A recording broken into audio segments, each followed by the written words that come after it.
Olá, amiguinhos. Eu sou Neuronildo. Hoje falaremos um pouco da neuroreabilitação, como processo de ressocialização. Mas o que disfunções neurológicas têm a ver com relações sociais? É o que veremos a seguir. Corpo e mente não se separam, né? Então, de acordo com as teorias, né, da terceira onda comportamentalista, por exemplo, Mindfulness, corpo e mente não se separam. Se eu tenho um problema físico, isso vai criar de certa forma, um impacto no corpo físico e também na parte psicológica. E se há problemas psicológicos, como um processo de depressão, de transtorno de ansiedade, isso vai afetar diretamente o lado físico, provocando então diversos sintomas. A parte psicológica vai afetar diretamente a sua forma de pensar, a sua forma de agir, os seus sentimentos ficarão alterados. E isso vai atrapalhar diretamente o paciente na sua vida social. Então, não dá pra gente olhar a pessoa só como a doença que ela tem, né? Só como o problema em que ela está vivendo. É importante olhar essa pessoa como um todo. E esse é, inclusive, o papel da visão biopsicossocial do olhar da medicina, da psicologia, seja de qualquer área da saúde.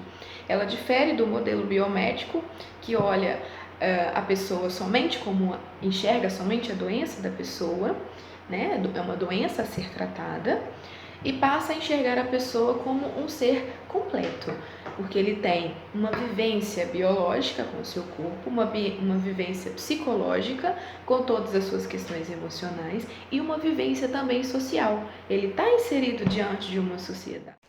Alterações neurológicas podem prejudicar as relações sociais de um paciente de diversas formas, né? Ele pode apresentar uma dificuldade na comunicação, ele pode apresentar dificuldade na linguagem, né? Claro que tudo vai depender da lesão que ele adquiriu e do prejuízo cognitivo que ele adquiriu, mas ele pode ter dificuldade de se expressar, dificuldade de entender e perceber o que o outro está falando. Ele pode ter uma dificuldade na movimentação, né? Tem alguns pacientes que eram pacientes antes muito ativos, que gostavam de ir à casa de outras pessoas, gostava de sair de casa e dependendo do prejuízo que ele teve, ele não consegue mais fazer isso sozinho, ele precisa da companhia de alguém, de um cuidador, de um familiar. Então, ele não consegue fazer mais coisas que antes ele estava acostumado a fazer. Então, isso pode também gerar um quadro de depressão, de ansiedade, que são quadros que podem afastar ainda mais ele das outras pessoas. Então, é algo que precisa ser muito observado, né? Se esse paciente, por exemplo, teve uma lesão frontotemporal, né? Ele pode ter uma mudança no comportamento, nas emoções. Então, tem vários casos, por isso que assim, a gente precisa ter um olhar individualizado para cada paciente, para entender o que na vida dele mudou, o que precisa ser melhorado, o que a gente consegue fazer conforme as potencialidades dele. Atenção! Vale lembrar que comportamentos tidos como anormais ou práticas sociais desadaptadas não significam necessariamente um sofrimento psíquico. Assim, embora o sofrimento psicológico possa levar à desadaptação social e ela possa determinar uma ordem de distúrbio psíquico, não se pode sempre estabelecer uma relação de causa e efeito entre ambos. E o que a senhora fazia antes do seu AVC? Trabalhava na fábrica de móveis com acabamento. E depois a senhora continuou trabalhando? Não, Se aposentou? aposentei e vim pra cá. Fiquei em casa uns tempos, depois vim pra cá. E como que é a sua relação com a sua família hoje? Bem, com a minha filha e meus netos, a relação é boa. Meu marido eu não sei, porque eu não converso com ele. Eu não E sei. amigos, você tem contato com seus amigos que você tinha antes? Tem. De vez em quando aparece uma amiga minha aqui, Pra gente ver? vem pra me ver. Como que é a sua relação com as meninas que moram aqui também? É boa. Inclusive a Marlene, desde que entrou pra cá nós ficamos amigos. Uma onde uma vai, a outra vai também. A senhora acha que atrapalhou alguma coisa? A senhora Não. depois do AVC? Atrapalhou que eu tive que eu pedi o movimento pelo lado esquerdo, né? Tive que ficar na cadeira de roda direto. Mas agora eu vou voltar a andar. E o que é neuroreabilitação? A neuroreabilitação é um processo que tem como objetivo oferecer a pacientes que têm algum prejuízo cognitivo uma maior capacidade de independência e de autonomia. Então, esse processo ele acontece não só com o próprio paciente, mas também com familiares, com pessoas próximas, para que essas pessoas aprendam a lidar também da melhor forma possível com as consequências desses prejuízos cognitivos, que podem ser consequências físicas, consequências psicológicas. É importante salientar que quando a gente fala em reabilitação, a gente não fala de cura, porque tem muitos casos que os pacientes não conseguem retomar aquele ponto anterior, por exemplo, a uma lesão, né? Então, às vezes, um paciente que tenha a memória cometida, por mais que a gente trabalhe uma reabilitação, ele não consiga atingir aquele ponto anterior à lesão. A gente vai precisar trabalhar a partir daquele momento. O que para ele hoje a gente consegue fazer? Então a gente trabalha para potencializar os ganhos e minimizar as perdas, os danos desse paciente.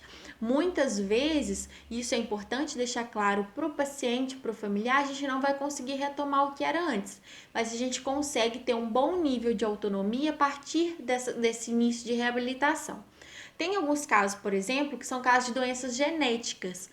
Normalmente, nesses casos, o paciente sofre por quadros ou sequelas que são permanentes. Então, ele precisa lidar com isso para o resto da vida. Então, por isso, a gente precisa entender que a gente não fala de cura, mas a gente tenta maximizar da melhor forma possível essas potencialidades do paciente para que ele consiga, principalmente, manter uma rotina, manter a sua funcionalidade na sua vida diária. O processo de neuroreabilitação ele é indicado para pacientes que sofreram alguma lesão encefálica adquirida, que aí engloba pacientes que sofreram acidente vascular cerebral, traumatismo craniano, traumas cerebrais, traumas medulares, infecções como meningite, e é indicada também para pacientes que têm doenças genéticas, que são aquelas que apresentam quadros de prejuízos cognitivos permanentes. Um paciente que se encontra em processo de neuroreabilitação, ele precisa contar com uma equipe multiprofissional, ou seja, diversos profissionais de áreas diferentes trabalhando em conjunto para que esse paciente tenha o melhor resultado possível na sua reabilitação. Então, dependendo da lesão adquirida, dependendo do prejuízo cognitivo que esse paciente obteve, ele pode melhorar, ele pode precisar de uma melhora na comunicação, que é tão importante nas relações sociais, tão importante na vida diária, né? Ele pode precisar de uma estimulação para melhora da mobilidade, da movimentação. É importante a gente entender que alguns pacientes que têm esses danos cerebrais, eles apresentam uma pobre autoconsciência das suas próprias deficiências. Então, às vezes, eles saem do hospital e estabelecem metas que são muito difíceis de ser alcançadas e podem se sentir muito frustrados e podem perder essa capacidade de observar os pequenos progressos. Então, é importante valorizar cada degrau que ele conseguiu subir, cada roupa que ele conseguiu vestir, porque dependendo da lesão, essas coisas que são muito simples, rotineiras, ele pode não conseguir fazer mais. Então, a gente precisa estimular e tentar valorizar cada conquista desse paciente.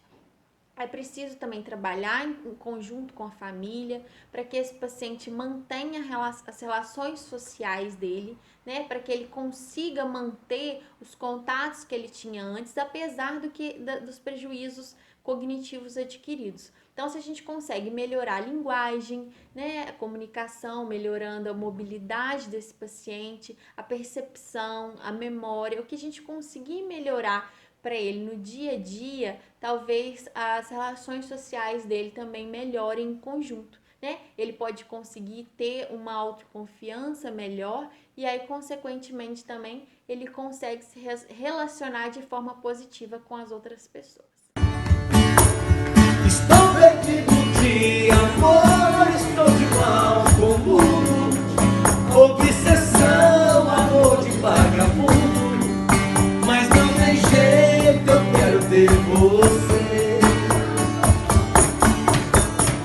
Estou perdido de desejo, estou apaixonado, aborrecido, coração amado. Mas não tem jeito, eu quero ter você. Preciso de você. Agora é!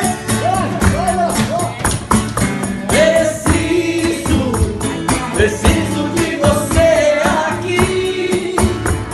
Amor, eu sou seu dependente, coração carente, faz enlouquecer.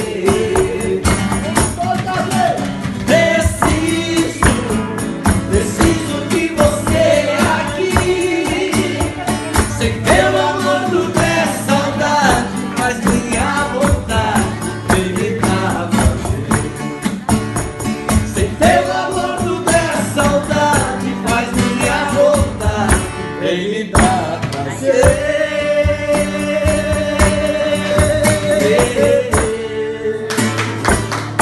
Aô, paixão demais! E hoje foi especial do Dia dos Namorados, né, Margarida? Pra ficar registrado.